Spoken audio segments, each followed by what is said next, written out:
You're listening to Kizuki, the podcast.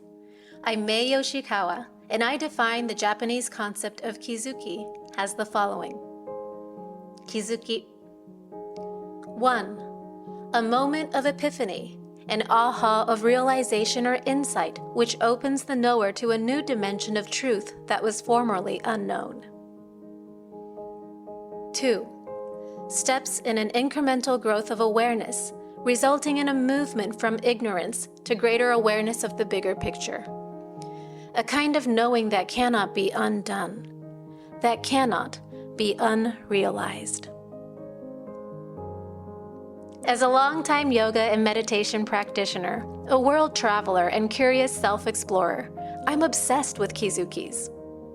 Listen on each week for inspiring and enlightening stories that may just tip you over for your next aha. On this week's episode, safety first.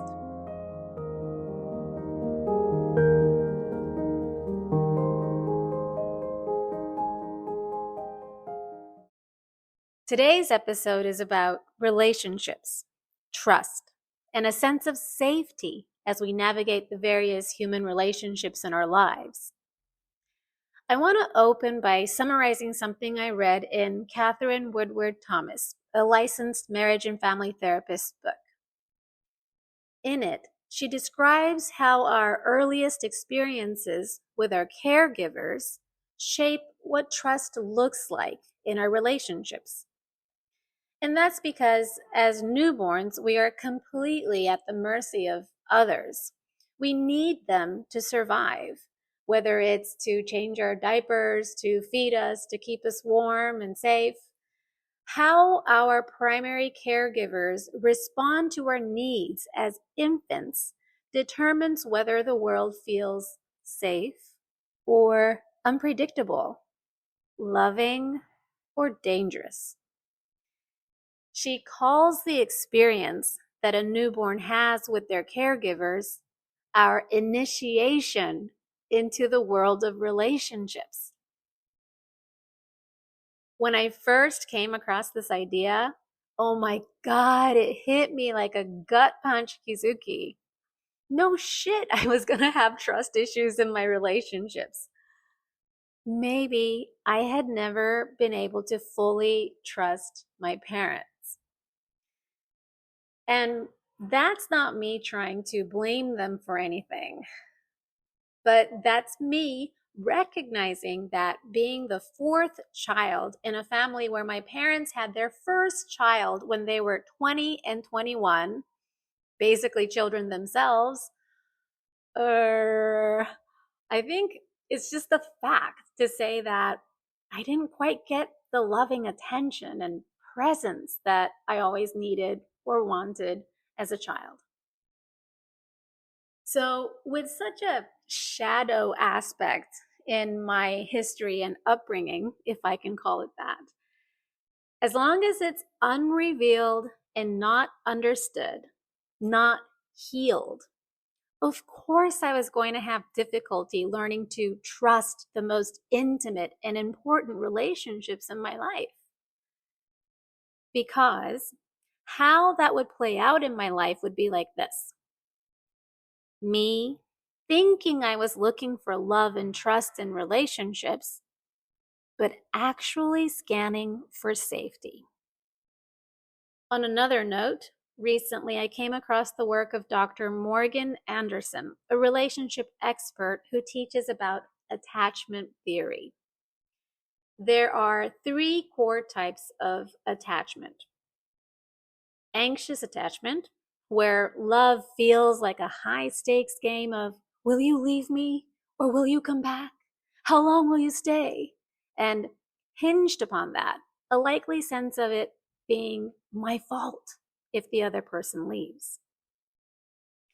The second is avoidant attachment, where closeness, too much closeness feels suffocating, so you keep a distance. You want the connection, but not too close. A push-pull kind of mixed dynamic that could be confusing for the other. And finally, the third is secure attachment, where love feels safe and interdependence comes naturally. I think it comes from a basis of deep respect and understanding of each other's sovereignty. So these are what attachment theory proposes, and most of us fall somewhere in between, like a blend of all of these. And as I understand it, Dr. Anderson says that people might have a primary pattern, like whether it's avoidant or anxious, but you can go in and out and kind of flow and blend them as a mixture throughout your lifetime, but even throughout the day. So these patterns are shaped by what we learned and saw modeled in those early years since infanthood. And unless we've done some trust rebuilding, we often carry these patterns with us subconsciously, even if we're consciously actively trying to love better.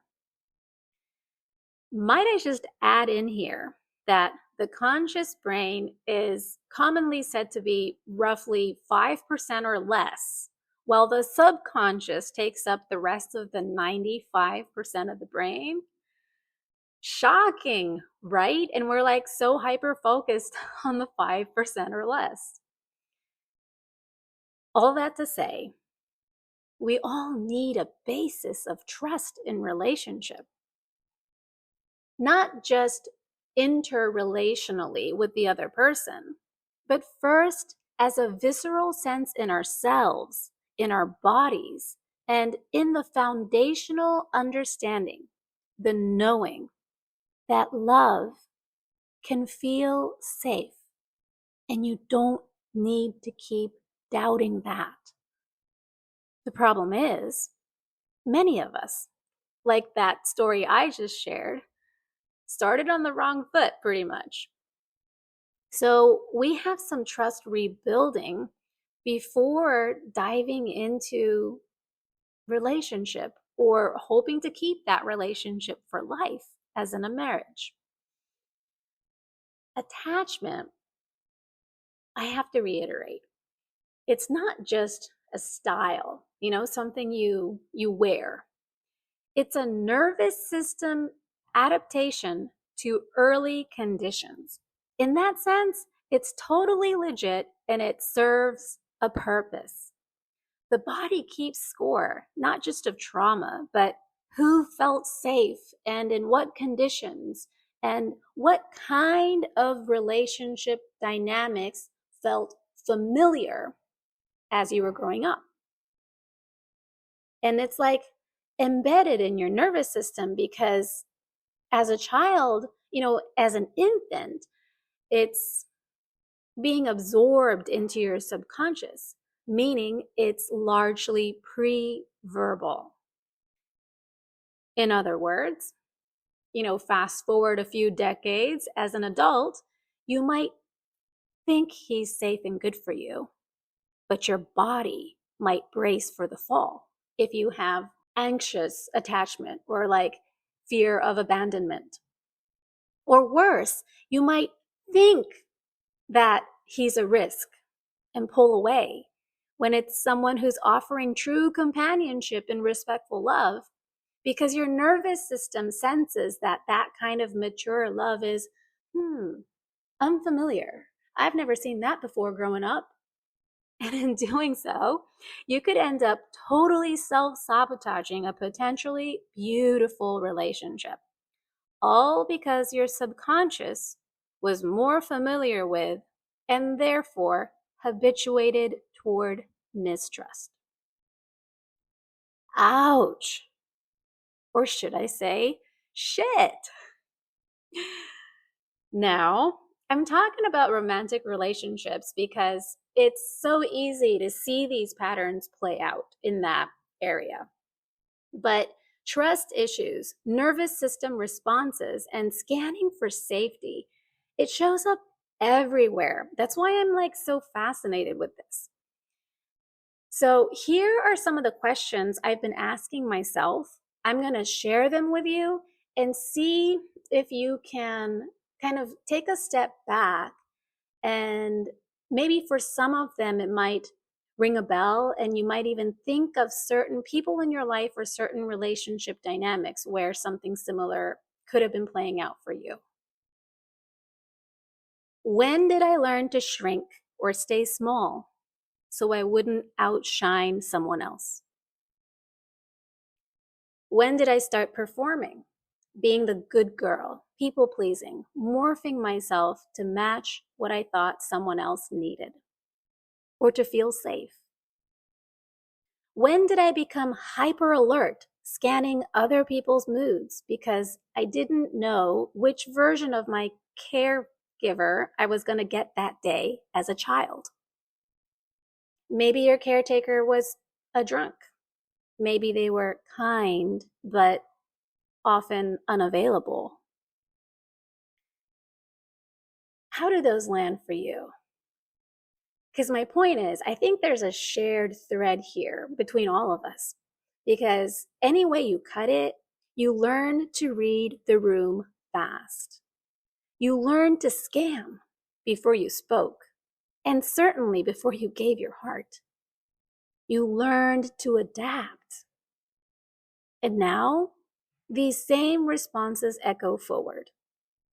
In parenting, in friendship, in business, in moments when someone offers you real safety and you don't know what to do with it because it feels unfamiliar and uncomfortable. You're like not ready to receive it. You might even block it. You might end up saying no thanks to something perfectly good because you might not even see it as real, like that's too good to be true kind of a dynamic. Why can't you just trust and let the goodness in? That's something that repeats itself when there are unhealed wounds because the goodness feels unfamiliar and your nervous system subconsciously will see it as a risk. In other words, your nervous system, my nervous system, our nervous systems are wired to choose familiar shittiness over unfamiliar wonder. In fact, if chaos or neglect or inconsistency was what you got from your parents or primary caretakers at a young age, the child in you might even mistakenly recognize such neglect and inconsistency as love, just because it's familiar. Love doesn't land unless the body knows it's safe. That's to say, none of us were broken or mistaken. It's just that we were designed to survive.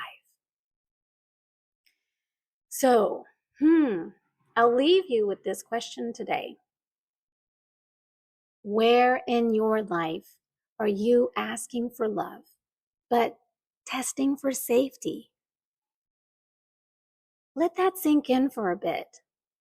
Let it permeate your system and see if it might offer you a new possibility, a new way of being, a new awareness. Because awareness, this kizuki, it's the first breath of healing.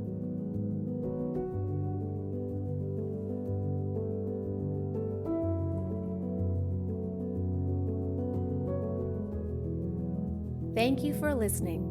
Learn more about me and my Kizuki journaling Mae method at my website, kizukijournaling.com. That's KIZUKIJOURNALING.com. Or find me on Instagram at MAEYOSHIKAWA.